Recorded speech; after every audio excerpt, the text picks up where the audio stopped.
নমস্কার শ্রোতা বন্ধুরা, আমি শর্মিষ্ঠা চ্যাটার্জি বলছি। আমার আধ্যাত্মিক কথা চ্যানেলে আপনাদের সকলকে স্বাগত জানাই। বন্ধুরা, আপনারা নিশ্চয়ই সকলে ভালো আছেন এবং সুস্থ আছেন। আজ আমি শ্রী শ্রী রামকৃষ্ণ কথামৃত থেকে পাঠ করে শোনাব।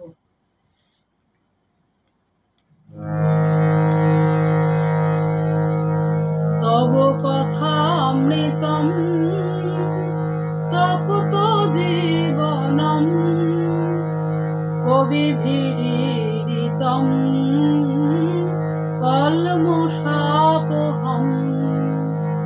শ্রবণ মঙ্গলম শ্রীমদাততম ভুবি গৃহন্তি যে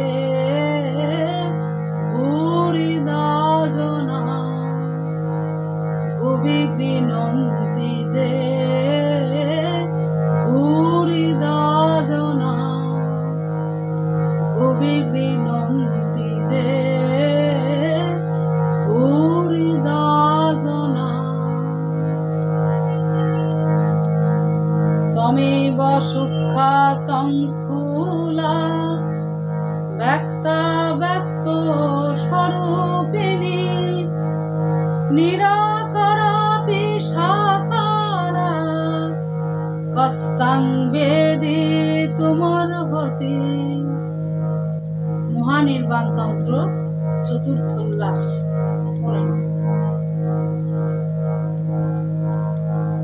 তাই ব্রহ্ম আর শক্তি অভেদ, এককে মানলেই আরেকটিকে মানতে হয়। যেমন অগ্নি আর তার দাহিকা শক্তি, অগ্নি মানলেই দাহিকা শক্তি মানতে হয়। দাহিকা শক্তি ছাড়া অগ্নি ভাবা যায় না। আবার অগ্নিকে বাদ দিয়ে দাহিকা শক্তি ভাবা যায় না।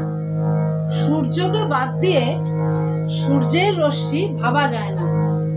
সূর্যের রশ্মিকে ছেড়ে সূর্যকে ভাবা যায় না। দুধ কেমন না ধোবো ধোবো, দুধকে ছেড়ে দুধের ধবলত্ব ভাবা যায় না। আবার দুধের ধবলত্ব ছেড়ে দুধকে ভাবা যায় না। তাই ব্রহ্মকে ছেড়ে শক্তিকে, শক্তিকে ছেড়ে ব্রহ্মকে ভাবা যায় না। নিত্যকে ছেড়ে লীলা, লীলাকে ছেড়ে নিত্য ভাবা যায় না। আদ্যা শক্তি লীলাময়ী, সৃষ্টি স্থিতি প্রলয় করেছেন, তাঁরই নাম কালী। কালী ব্রহ্ম, ব্রহ্মই কালী। একই বস্তু, যখন তিনি নিষ্ক্রিয়, সৃষ্টি স্থিতি প্রলয় কোনো কাজ করছেন না, এই কথা যখন ভাবি তখন তাকে ব্রহ্ম বলে কই। যখন তিনি এই সব কার্য করেন তখন তাকে কালী বলি, শক্তি বলি। একই ব্যক্তি, নাম রূপভেদ। যেমন জল, ওয়াটার, পানি। এক পুকুরে 3-4 ঘাট। এক ঘাটে হিন্দুরা জল খায়, তারা বলে জল। এক ঘাটে মুসলমানরা জল খায়, তারা বলে পানি। আর এক ঘাটে ইংরেজরা জল খায়, তারা বলে ওয়াটার। তিনিই এক, কেবল নামে তফাৎ। তাকে কেউ বলছে আল্লাহ, কেউ গড, কেউ বলছে ব্রহ্ম, কেউ কালী, কেউ বলছে রাম, হরি, যিশু, দুর্গা, কেশব। কালী কতভাবে লীলা করছেন সেই কথাগুলি একবার বলুন। শ্রীরামকৃষ্ণ তিনি নানাভাবে লীলা করছেন। তিনি মহাকালী, নিত্যকালী, শ্মশানকালী, রক্ষাকালী, শ্যামাকালী। মহাকালী, নিত্যকালীর কথা তন্ত্রে আছে। যখন সৃষ্টি হয় নাই, চন্দ্র, সূর্য, গ্রহ, পৃথিবী ছিল না, নিবিড় আধার, তখন কেবল মা নিরাকারা মহাকালী মহাকালের সঙ্গে বিরাজ করছিলেন। শ্যামাকালীর অনেকটা কোমল ভাব, বড়া ভয় দায়নি। গৃহস্থ বাড়িতে তাঁরই পূজা হয়। যখন মহামারী, দুর্ভিক্ষ, ভূমিকম্প, অনাবৃষ্টি, অতিবৃষ্টি হয়, রক্ষাকালী পূজা করতে হয়। শ্মশানকালীর সংহার মূর্তি। সব শিবা, ডাকিনী, যোগিনী মধ্যে শ্মশানের উপর থাকেন। রুধির ধারা, গলায় মুন্ডমালা, কোটিতে নরহস্তের কোমরবন্ধ। যখন জগৎ নাশ হয়, মহাপ্রলয় হয়, তখন মা সৃষ্টির বীজ সকল কুড়িয়ে রাখেন। গিন্নির কাছে যেমন একটা নেতা ক্যাতার হাঁড়ি থাকে, আর সেই হাঁড়িতে গিন্নি 5 রকম জিনিস তুলে রাখে।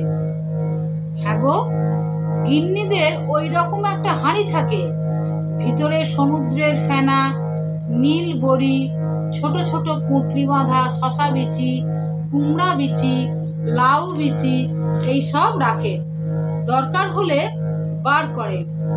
মা ব্রহ্মময়ী সৃষ্টিনাশের পর ওই রকম সব বীজ কুড়িয়ে রাখেন। সৃষ্টির পর আত্মা শক্তি জগতের ভিতরেই থাকেন, জগৎ প্রসব করেন, আবার জগতের মধ্যে থাকেন। বেদে আছে ঊর্ণনাভির কথা, মাকড়সা আর তার জল। মাকড়সা ভিতর থেকে জাল বার করে, আবার নিজে সেই জালের উপর থাকে। ঈশ্বর জগতের আধার, আধেয় 2। কালি কি কালো? দূরে তাই কালো, জানতে পারলে কালো নয়। আকাশ দূর থেকে নীল বর্ণ, কাছে দেখো কোনো রং নাই। সমুদ্রের জল দূর থেকে নীল, কাছে গিয়ে হাতে তুলে দেখো কোনো রং নাই। এই কথা বলিয়া প্রেমোন্মত্ত হইয়া শ্রীরামকৃষ্ণ গান ধরিলেন। শ্যামা মা কি আমার কালো রে, শ্যামা মা কি আমার কালো। লোকে বলে কালি কালো, আমার মন তো বলে না কালো রে। কালো রূপে দিগম্বরী, কালো রূপের দিগম্বরী, হৃদি পদ্ম করে মোর আলো রে। শ্যামা মা কি আমার কালো রে, শ্যামা মা কি আমার কালো। নমস্কার। গানটি সাধক কমলাকান্ত দ্বারা রচিত। সকলে ভালো থাকবেন এবং সুস্থ থাকবেন। হরি ওম তৎসৎ।